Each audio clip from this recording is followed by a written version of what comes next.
Boy, Klatt, y'all have had two good games, man. Those two games have come down to the final possession, final horn there on the big noon kick, and I know you've enjoyed them both. That was another good one Saturday. Yeah, it really was. And Ames is that's a unique place, guys. It's very college football, and there's no pro sports there. Everybody has to either be a sockeye, a Hawkeye, or a Cyclone. You got to choose one, man. You can't be a Sockeye. There's no doubt. And so it's such a fun environment. And both of those teams, they're so unique in the way that they have to win. There's not a great recruiting pipeline to those schools. And so they have to develop. There's going to be walk-ons on the field. There's going to be under-recruited guys on the field.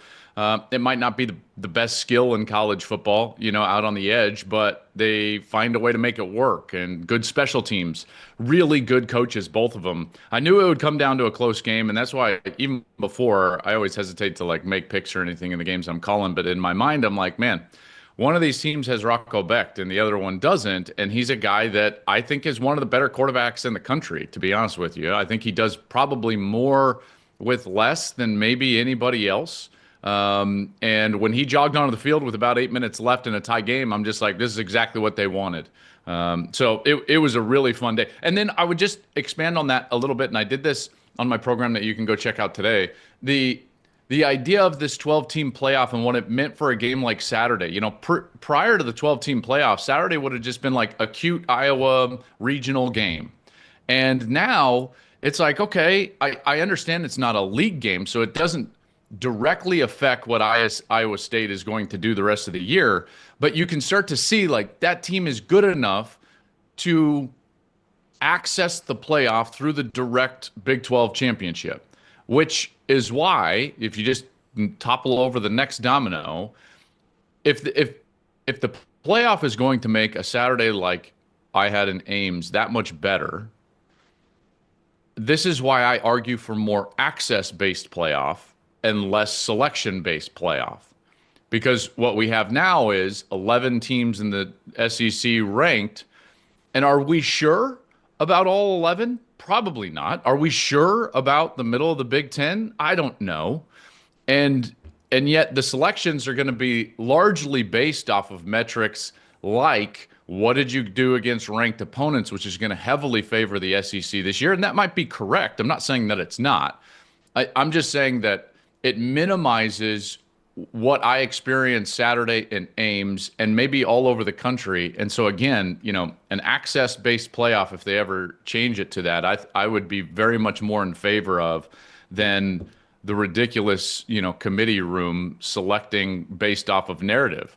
Do we really know if Georgia's the fifth best team in the country? We do not. No, we don't. I would only say I don't know. I'd only ask you this, Klatt.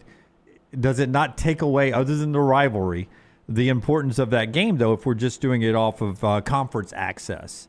If it's, okay, we're getting 2 or 3 teams in from the Big 12 or 2 or 3 teams from the ACC.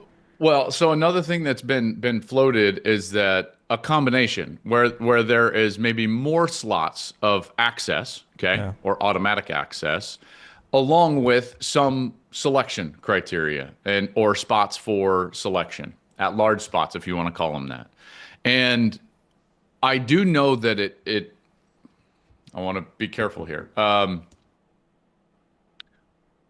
know that there has been a system that has been at least broached that would be a point system in college football and more specifically in non-conference.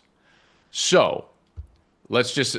Iowa losing at Iowa State, which at the time is a ranked team on the road, Power 4 opponent. Iowa would get 5 points for going and playing that game. And Texas, a top 5 opponent, would get, I don't know, let's say, sake of argument, 7 points.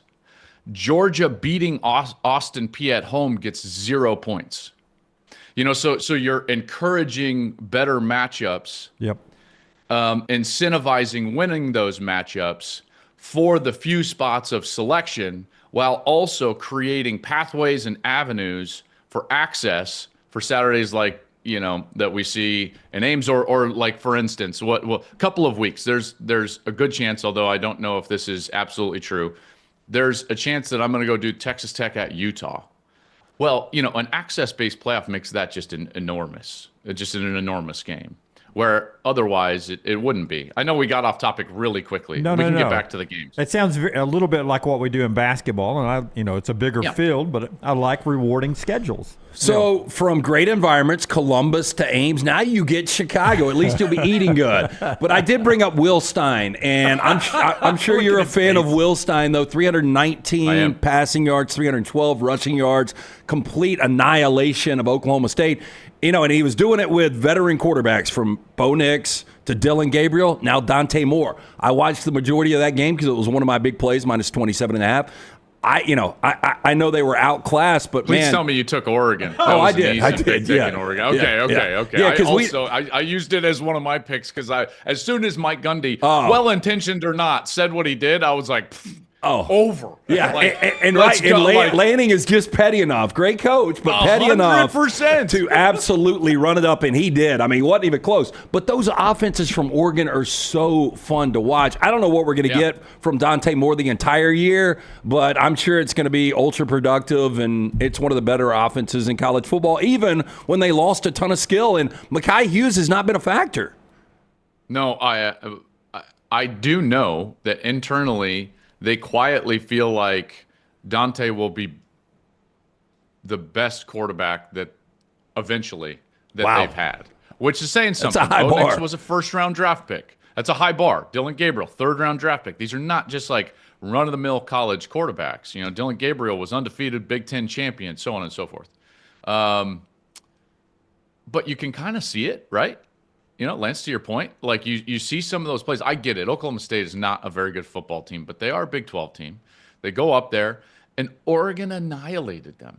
And on a Saturday in which we see Penn State in a 10-0 game with FIU, and Georgia only scoring 28 against Austin Peay, can't score from the 1-yard line 5 times before the half. You get Oklahoma State up there, and Oregon, it's like, wow. That's impressive. There's speed everywhere. I think that the defense is incredibly deep and physical and athletic, and we don't really talk about Oregon all that much. I'm glad you asked me about them. I'm obviously covering them this week. That's a really good football team, and clearly internally motivated. They have a high internal standard or expectation, and I think that they could be a team. Let me back up for a second. Last year, the schedule makeup guys rewarded Ohio State because they weren't stressed early, right? And so the long season, they didn't really need to ramp it up all that early. And coaches have talked to me about this. They like early season tests because they can find out about their team, but it makes camp so much harder and the season so much longer because of when they really have to ramp it up. Michigan the prior year, you remember their schedule was very soft early in the year until late it ratcheted up and they went on their run for a national title, similar for Ohio State a year ago. And I just look at Oregon right now and I'm like, quietly, just kind of like softly, like walking through this schedule early. I'm a big believer in Will Stein. In fact, real quick connection with Will Stein. Will cut his teeth originally as a backup behind Teddy Bridgewater at Louisville. And the offensive coordinator there was a man named Sean Watson. Sean Watson was the same man who I sat in his office as a kid playing minor league baseball and said, hey, Sean, I know you recruit my dad's high school. Where are places that would be good to walk on? Like, I don't know, is Northern Colorado or Wyoming? Can you give me a recommendation? Sean Watson was at the University of Colorado as the offensive coordinator, and he stopped me and said, wait, are you leaving baseball? You're walking on here. And became my offensive coordinator and taught me the game. My dad, bless his heart, was a great high school football coach, but Sean Watson taught me the game. So I know exactly the way that Will Stein cut his teeth and the way he looks at the game. And I know that it's not just what and it's not just how, but it's why. And it's been why for a long time. Coincidentally, one of the GAs on that team was actually Sharon Moore at Louisville as an offensive line GA. So like that connection has offered me kind of an insight into the way he looks at the game, and I marvel at the way that he's developed and the play caller he's turned into, and a big feather to him because he early in his coaching career, we're talking about Will Stein, the offensive coordinator at Oregon, by the way. If you're just tuning in, you're like, who the hell is Joel Klatt? But Lance brought him up, so I'm talking about Will Stein. Will, I think smartly, and I think more coaches should do this, knew that he needed to not just get in the rat race and get on the hamster wheel in terms of like, I need to be a tight ends coach in college at the group of 5 level. He thought to himself, I want to be a head coach. I want to be a great play caller. I want to be an offensive coordinator. So he went down to high school in order to learn to call plays, be the play caller. Then he goes to UTSA. And remember, Kenny Dillingham got hired away from Oregon. He goes to Arizona State. And Dan Lanning starts asking around. And he's like, I want a young, innovative mind. And everyone points down to UTSA. And they say, go hire Will Stein. And that's worked out really well. So Will be a head coach someday. But that's just a little backstory of the question about Oregon and their quarterback and their offensive coordinator. Joel Klatt is with us. Everybody knows Nussmeier in this league and Sellers, and they learned about Mateer a little bit against Michigan this past weekend. You know Beau Pribula from your days of covering Penn State, so you've talked to Franklin and you've been around that quarterback room. What does Missouri have in this guy? That was a big win for them against Kansas over the weekend. Yeah, I took Missouri to win, but Kansas to cover. So I think Kansas was like plus 19 on the line, and I'm feeling good about it. And I'm like, really, Bo? I don't actually bet. These are just picks I give out on the show. But right. I'm like plus 19. I'm thinking of you, Lance. I'm like, how do people actually lay money on this? I'm dying, and they're just picks. Anyways, Beau Pribula is a guy that James thought very highly of, and the rest of the locker room felt very highly of, and to the point that even with a solid starter in Drew Aller, maybe not great at the time, but solid starter in Drew Aller, they felt like Beau was one of they used to call it like their best 14. And as an offensive play caller at the time, and I used to talk with what's his name? The big Zamboni. Oh, why am I Mark blanking his Mangino? name? No. Their coordinator right now. Oh, the Penn State or the Missouri coordinator? Penn State. Krasnicki. God, if you hadn't said it, I could have said it just now. Andy Kotelnicki. Kotelnicki. Yeah. Thank you. So I talking with Kotelnicki last year, and he talks about his like best 14. And offensive coaches have to develop a game plan that's not just based on the structures that they want to run and what they want to run against that structure of defense, but also what their players can do and what their players can do best, more specifically. And so he thought, like, I got to get my best 14 players on the field. And he felt like Beau Pribula was clearly in that mold. And normally you don't hear that about the backup quarterback. So they devised a game plan and specifically some structures and schematics to get Beau on the field. And that was his time at Penn State. Now, because of the stupid transfer rules in college football, he was forced to make a decision during the playoffs last year and transfer away. Not his fault. I don't begrudge him his decision at all, and he's wound up at a really good spot. I think he's a competitive guy. He's an athletic guy, and he's just developing as a quarterback, and that will continue. And I thought that you saw some of that late in that game. So I'm a little bullish on Missouri. They obviously have, as it relates to SEC schedules, an incredibly soft schedule. As it relates to SEC schedule, I'm not calling their schedule soft. I'm just saying. No, but you're right. In comparison to, you always have to give these caveats because you people down there, you guys start shouting. Yeah, you people. You're damn right. Yeah. So, as it relates to the SEC schedule, this is very different from what Oklahoma is going to face or Florida is going to face. And even I know Alabama bounced back, but the way that they looked against Florida State, all of a sudden Missouri's schedule looks even like a little bit lighter than maybe we assumed at the beginning of the year. So I picked Missouri as a dark horse playoff contender in the Big Ten, and I will stand by that. And I think there's a path for them to get to 10 wins. And 10 wins in the SEC is going to raise a lot of eyebrows and garner a lot of attention towards a potential playoff berth. Joel Klatt joins us each week on the Alexander Shinara Trial Attorneys Hotline, courtesy of MyBookie.ag. $500 bet back bonus right now at MyBookie.ag. Your first bet when you use code NEXTROUND is covered up to $500. You lose, they put it right back into your account. MyBookie.ag, code NEXTROUND. Had you told me through 2 games that I've got a Power 5 quarterback whose completion percentage is 59%, and he's thrown 2 touchdowns and 2 interceptions, I would have said, is his last name Calzada or Gronowski? His last name is Klubnik, and that's what is the most baffling part about this. He has been bad, Joel. He has been bad. Is this who he really is, or is he just off to a bad start for a team that looked like a lock to win their conference? I picked him to win the national championship. Yeah. I thought we were. Go ahead. No, I thought we were done with this. What is this? What am I talking about? This, the wild inconsistencies that we see from Clemson's offense. We've seen it over the last few years. They'll look really good, but then they'll look really bad.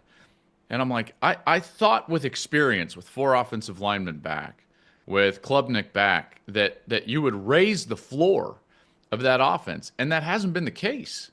I'm incredibly concerned for Clemson. It's very clear that they have a problem with consistency as it relates to execution on the offensive side. And with that league looking so much different now than it did at the beginning of the year, with Miami's win over Notre Dame and Florida State's win over Alabama, and then Florida State rolling out there and saying, hey, we're not going to rest on our laurels. We're going to drop a 77 spot on whomever they played. Who did they play? East Texas A&M. God, Yeah. Can we stop with this in college football? I'm so tired. Anyways, Clemson is sitting there playing Troy down 16-0 and having to fight and scratch their way back. I'm incredibly concerned for Clemson. And by the way, you start to call into question or doubt, I should say, some self-doubt about, was LSU that good? I know, exactly. Hold on a second. Yeah. So all of a sudden, all of these things are flying around, and they are not a lock to win the ACC by any stretch because of this inconsistency we see on the offensive side, which I thought we would be done with by now. We talk about unknowns in college football, and we did our power rankings for the SEC 1 through 16, and me and Brown both had Oklahoma at number 2. Look, it wasn't perfect Saturday night, and they were going against a true freshman quarterback. Wait, who'd you have 1? I had LSU. I still had LSU, but because, don't feel good because of what you just said. Fine. Yeah, because of what you just said, I almost went Oklahoma 1.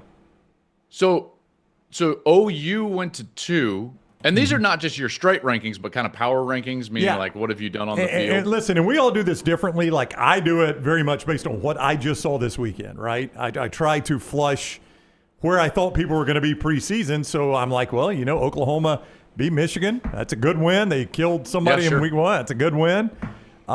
Georgia has not been very impressive. Texas has a loss. My point on Oklahoma, again, true freshman quarterback coming on the road in Underwood, and I still think he's going to be outstanding. But the Oklahoma defense looks improved. They're -4 in turnovers through 2 games, which they got to clean that up. But Mateer, although he wasn't perfect, he's the real deal. I don't know where you are on Oklahoma, and the schedule is absolutely brutal. Dunaway brought it up earlier. Their SEC schedule, every one of those teams is ranked right now. So the schedule is absolutely brutal. Which we go back to the whole should they all be ranked? I don't know. I don't know what I don't know. I think that there are a lot of really good teams on their schedule, really good teams and tough teams. Okay, so what do I know about Oklahoma after last weekend? I know they got an absolute dog at quarterback, guys.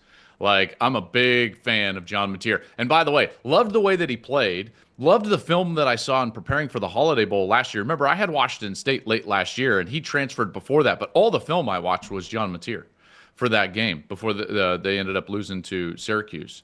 And then he gets his offensive coordinator. And I can't overstate the importance of going with your offensive coordinator because you don't have to learn a new language. Offense is all language. What one person calls 866 F flat, another person calls like Z drive, zebra out, something like that. So you've got to understand all the different ways that you call protections and formations and movement. Some people call the formation and then the movement out of the formation. Some people call the movement into the formation. So all of these things, that's what makes it difficult for a quarterback to learn a system. And having the same system, I think you saw the comfort factor, in particular in a big game, start to roll out. So I'm a big believer in Mateer. And he didn't even play totally clean, but certainly well enough to win and gives them a real chance. I thought their defense was solid.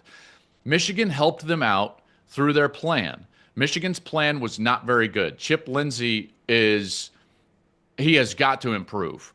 His offensive game plan was really bad. They condensed to run the ball and then spread out to throw the ball. Now, that might seem right in conventional wisdom, but that is a horrendous philosophy because they condensed to run the football right at a defense that is all within 8 yards of the line of scrimmage, and they never had a threat off of those condensed looks. So they bunch up the formation, never play action, and ran right by him. Not one time. Or didn't have the threats on the outside to do that. So OU's defense looked very strong, partly because Michigan allowed them to play with extra hats in the run defense based on formation and structure game plan. What you saw from Oklahoma offensively was very different, and I thought it was very smart. Arbuckle attacked the edge early and downfield early. So Deion Burks is on the edge, he's downfield, and what does that threat do to the defense the rest of the game? Michigan, the rest of the game, had to stay honest on the edge and down the field, which then doesn't allow you to put an extra hat in the box, which then doesn't allow you to defend quarterback run. And then all of a sudden, here comes Mateer on 19 carries, which is a lot and probably too many. I know Kirk mentioned during the broadcast, they wanted to say like, oh, we want to run Mateer 10 times. Well, all of a sudden, when you can't run it with your backs, your quarterback has to all of a sudden carry the load in the run game. Long dissertation to tell you this. I like what I saw from Oklahoma. If they try to utilize that exact same game plan for the rest of their schedule, John Mateer will not make it through the season. He cannot carry the ball 19 times a game through the rest of their schedule with all of those ranked teams, all of those quality opponents and good defenses left on their schedule. He just can't do it. By the way, he also threw it a bunch, so he basically had like 50 touches. That's too many. He's not Cam Newton, guys, right? Like that's I think, an unrealistic expectation moving forward. So Oklahoma has to adjust and get better running the football with their running backs. They were awful running the ball with their running backs. They've got to get something out of that run game, or else Mateer is not going to make it through the season. If he can't make it through the season, that team is a shell of what it would be with him on the field. So those are my thoughts on OU. A little on Mateer because I think he is in this category, but there are several quarterbacks, both in college and the NFL, but you played the position. Mateer is risky with the ball sometimes. And I want to know your comfort level with, as a quarterback and a guy who analyzes the game now, what is that fine line of wanting your quarterback to be confident in some throws or risky with some throws? Because I guess you got to risk it sometimes. You got to risk the biscuit to get a touchdown. Where's that line for you? Because, by the way, Lagway in Florida, too conservative. Too conservative in the red zone. Florida was. Oh, Florida. What are we doing? What are we doing? I tend to be more on the protect the football at all costs. Now, I will say that can adjust for me based on situation. So, for instance, what's a good analogy? Well, Baker Mayfield yesterday in the NFL, his 2 touchdown passes were off basically right above fingertips into small windows. Yeah, or the Bucs but those win. are just tight window. I don't think that's risky. Like that's the correct read. You just have to execute. Like he's got one-on-one with a Ibuka. Ball's supposed to go there. Yeah. Right. So he's not risking the football. He just has to make a great throw. So that's the difference that I'm trying to parse out in my head here. Yeah. There are times when you're like throwing it into places where you're like, I don't know if you should throw it there. And then there are times when the read suggests you just have to step up and make a big boy throw. It's a bit like situationals. So like think of blackjack, right? If you have the ability to count cards, like Bring Down the House, like the book, the MIT book, then you understand that you need to be more aggressive the more that the deck is in your favor. and you should not be as aggressive from a betting perspective, the less the deck is in your favor. It's very similar as a quarterback. You have to feel those situations and understand what the play caller is trying to do, what the game situation is in, and what a touchdown or an aggressive throw would mean. Also, what your matchup is in that aggressive situation. So you can't just say like, "Hey man, I'm competitive. I'm gonna cut it loose." No. All of those factors have to come into play. For instance, early in the Rose Bowl last year, Ohio State gets a score. Remember, like a few plays, Jeremiah Smith, and just like right down the field. They get a score. They get a stop. So now you're up 7-0. Deck is in your favor, right? You get the matchup that you like, and you think to yourself, you know what? I'm going to number 4. And Will Howard threw that ball in triple coverage to the right side of the field. Do you guys remember this? Yes. Yep. Yes. And Smith goes up and grabs it. Wrong read, aggressive decision based on the fact that the deck was in his favor, right? What does a big play do right there? Man, it starts to really bury the opposition, in particular with a 7-0 lead and so on and so forth. Now, some will tell you like, hey, man, you got a 7-0 lead. You can't give up the ball.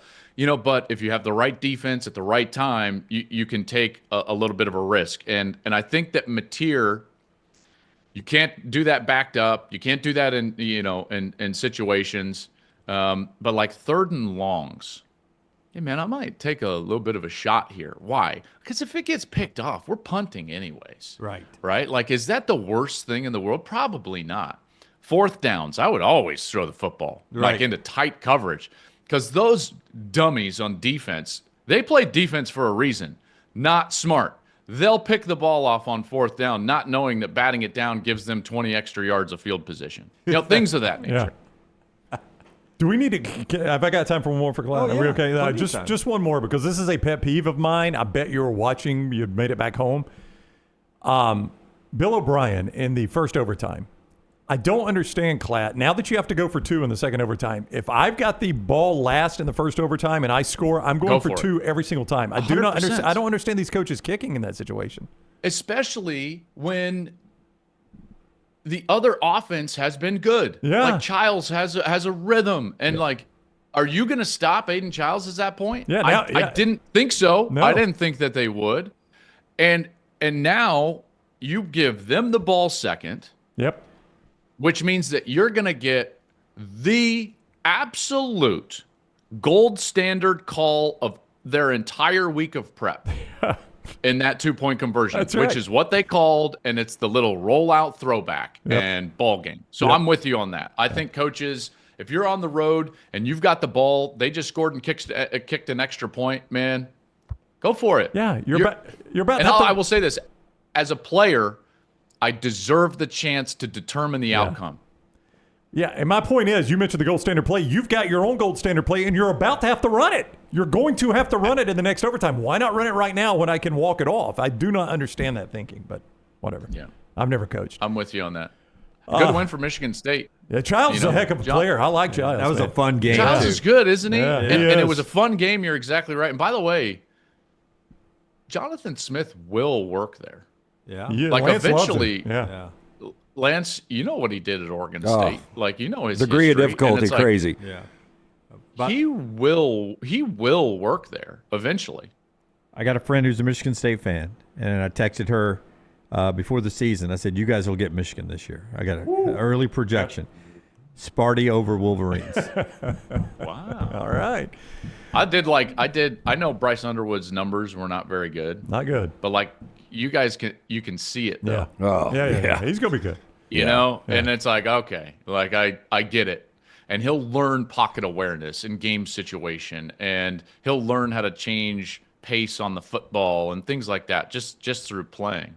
Meanwhile, I know we didn't talk about it, and you guys have to go. I understand. No, we're good. Georgia's starting quarterback had to throw 34 passes against Austin Peay. Yep.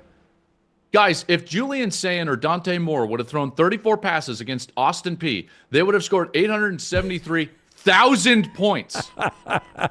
So who wins this week? Tennessee or Georgia? I kind of like Tennessee. Like at home, they've looked really solid. They're clearly internally motivated. Aguilar looks like a quality player. Everyone thinks that I have like this animosity towards Tennessee because of my take about Nico whatever. Nico. Yeah. Iamaleava. And I don't have any animus whatsoever. And like, does that offense develop you for the NFL as a quarterback? No, probably not. Is it a good college offense? Hell yeah, it is. Look at all the great offenses that have come out of that offensive structure. Hendon Hooker had a great offense. All those Art Briles offenses at Baylor. That's not a bad offense. It necessarily wasn't bad. It was like, Joel Klatt says Heupel's offense sucked. No, I didn't. I said that offensive structure doesn't develop a quarterback for the next level, which is true. But man, at a college level, that can be very potent. And Georgia better watch out. I'm really, really thinking about just picking Tennessee straight up in that game. Yeah, you better hurry because the money line, the betting line is changing so fast. It's going to be pick 'em soon. Yeah, it is. Bottom is dropped. 34 passes, guys. I know. 34 passes. Yeah, I don't know about this Georgia team. I really don't. I mean, it's not like they played Oklahoma State, which then you could be like, well, it wasn't a good Power 4 team, but it was a Power 4 team. It was an FCS team. it's Austin Peay. Yeah, not even a good FCS. Austin Peay is a bad program. Goodness gracious. that is What bad. are we doing? What are we doing? All right. Good bounce back from Bama, by the way. Good bounce back from Bama. Yeah, do what you had to do. Auburn How are beats we Ball feeling State. down there? How are we feeling down there? Good, Alabama fans. I assume- Ty Simpson's a better quarterback than Arch Manning right now. hot take early today. Wait, Yep. what was that in the background? Ty Simpson is a better just quarterback happened? right now than Arch Manning. All right. I think we need to go. Okay. I We'll think see. that was it. Hey, I 11 think that balls was hit it. the ground against San Jose State. How many hit the ground against La Monroe? Yeah, zero. Zero's that answer. I mean, that's bold, Lance. We'll see. We'll It'll see. play So its you way. would, if you're building a team right now, you would really Well, how long are we going to play? Are we playing this year? next week? Oh, I would take Ty Simpson right now. Yeah. Wow. I would take 7 or 8 quarterbacks in the SEC over Arch right now. Name them. Go. Pribula right now. I know that sounds Okay, that's it. We're done. All right, guys. Have an amazing day. You guys are the best. Big noon kick, Northwestern in Oregon. Everybody tune in. All right, Klatt, thank you. We'll see you next week. You got it. Later, boys. See ya.